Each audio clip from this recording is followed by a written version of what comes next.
Currently, I'm reading through the book of Proverbs daily. I'm actually trying to read the entire book every day. Most days I get through the entire book, and something really struck me at a pretty deep level, kind of gripped me. The word reached out from the page and kind of caught me by the mouth, so to speak. I saw this word whisperer used several times in the book of Proverbs, and I want to talk a little bit about our mouths and the words that we use and the things that we say about people.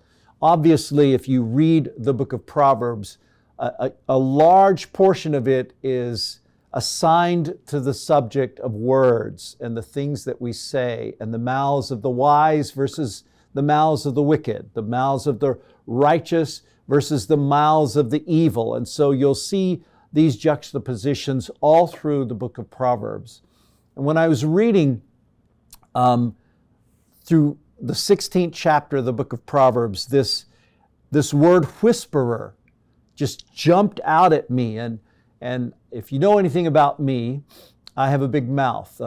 When I was born, I only had one thing that I was born with, and that was a pair of lips, a big, huge mouth. When I was in sports, I always won the cheerleading award before guys were cheerleaders. I was the guy on the team that would cheer people on and grab people by the helmets, and in track I would run around the field. Almost enjoyed cheering for my teammates as much as I did participating in the sport itself. But there's a danger when you're born with a big pair of lips, and that is they can do a lot of damage, and mine were that way, especially prior to Jesus being my Lord. And so when I read Scripture, I'm captivated by the things that it says about the mouth and the tongue and words that you use.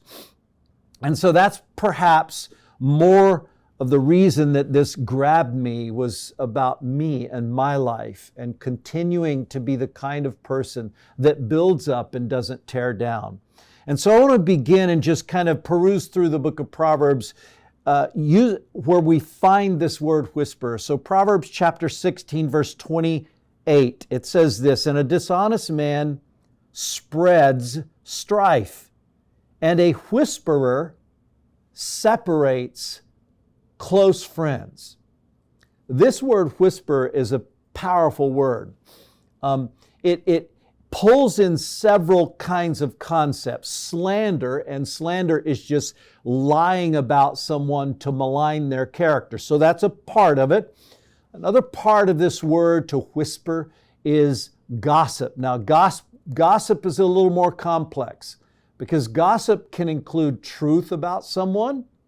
It can also include lies, and it includes perspective and motive. And so the idea of whispering about someone is crafting words that are angled, and your motive is to malign someone's character. I don't know if you've ever caught yourself gossiping about someone or slandering someone. You feel this thing inside of you wanting to impugn the character of someone else. And so a whisperer, the gossip and slandering side of being a whisperer, can even separate close friends. I mean, close friends.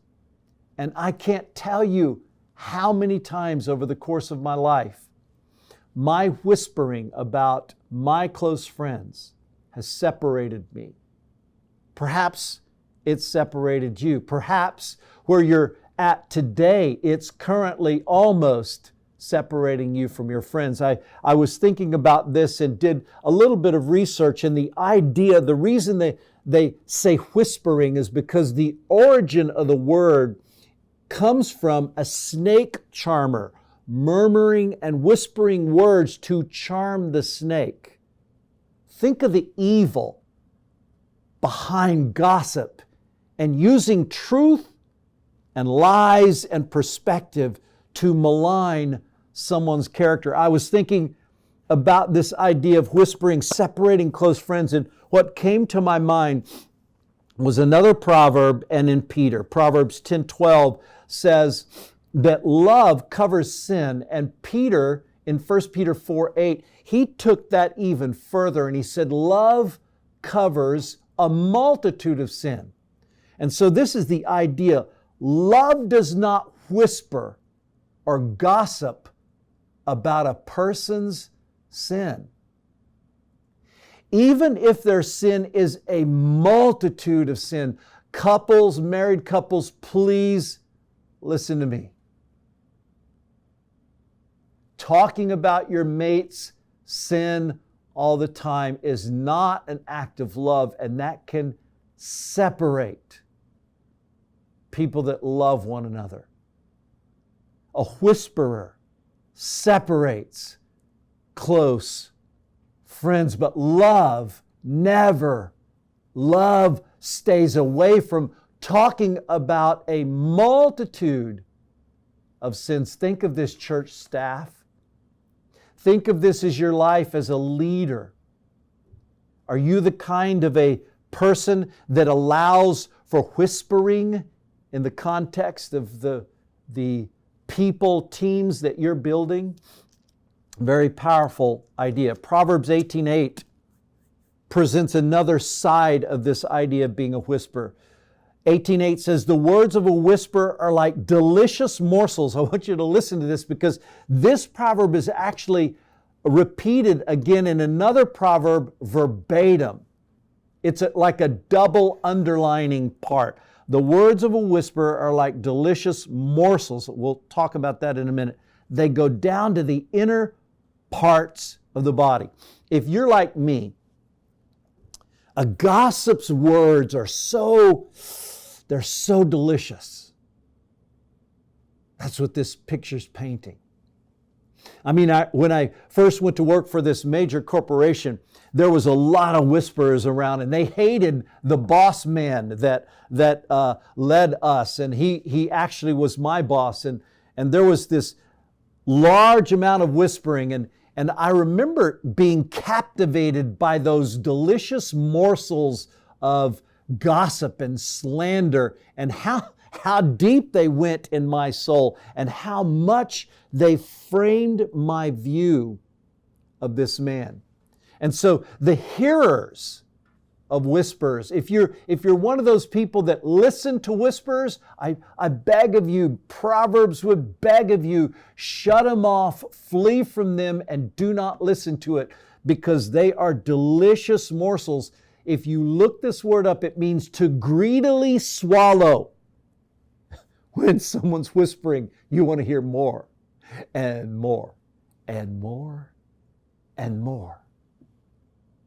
Because gossip, talking about someone's sin, and which makes us even feel like we can more talk about it, is when they have a multitude of sin. Oh, therefore they are very worthy for me to take my motives and talk about their multitude of sin and angle and destroy and malign their character.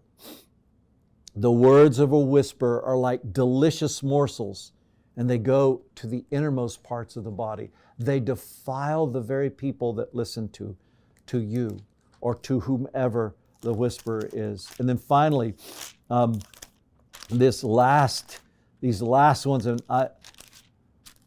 I was reading this, just scanning my own soul and trying to remember conversation and remembering how I treat individuals privately. Listen to this, Proverbs 26:20. For lack of wood, the fire goes out, and where there's no whisperer, quarreling ceases. It's this idea that if there's not a whisperer, quarreling ends. Wouldn't that be powerful in our ministries, in our lives, and in our church staffs and teams to eliminate whispering? Because if you eliminate whispering, you eliminate quarreling. And finally, the words of a whisperer are like delicious morsels. In 22, they go down to the innermost parts of the body. It's very rare that you'll have an actual exact statement like that repeated. As we exit this kind of spontaneous moment, I want to just challenge you in your life. Words can destroy and words can build up. Words are profound. The power of life and death is in the tongue. And I challenge you to eliminate whispering. Even in the context of someone who sinned against you multiple times, the act of love does not talk about sin. It does not gossip about it. It keeps it quiet. It angles that person in a good posture. Perhaps an example would be the other day I was listening to someone who was trying to whisper about someone who had a multitude of sin, and I stopped them. This is how you are a great friend. If you stop them and you go, I know that person's probably got some issues, but have you ever thought about the powerful gift of God they are in this certain aspect of their life? And you know, that quickly the conversation turned. And that person was empowered to not malign the character, but build character. I want to caution you in the name of processing, in the name of authenticity, in the name of being open and transparent. The Scripture never lets us off the hook when it comes to maligning and destroying other people's character. A wise person carries the tensions in the room when they're trying to process. I've been married 43 years, and I learned a long time ago to never come in and with unmitigated reserve dump on my wife about people. I pollute her soul. I destroy her image of that person, and I can't tell you how horrible I was at that in the first part of our marriage. And I had to do a lot of repair work to get my wife to see that other person in a good light.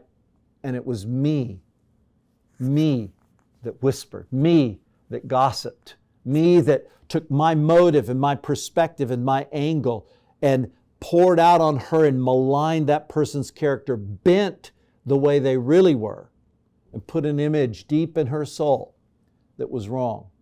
I challenge you today to eliminate whispering. Bless you and have a great day.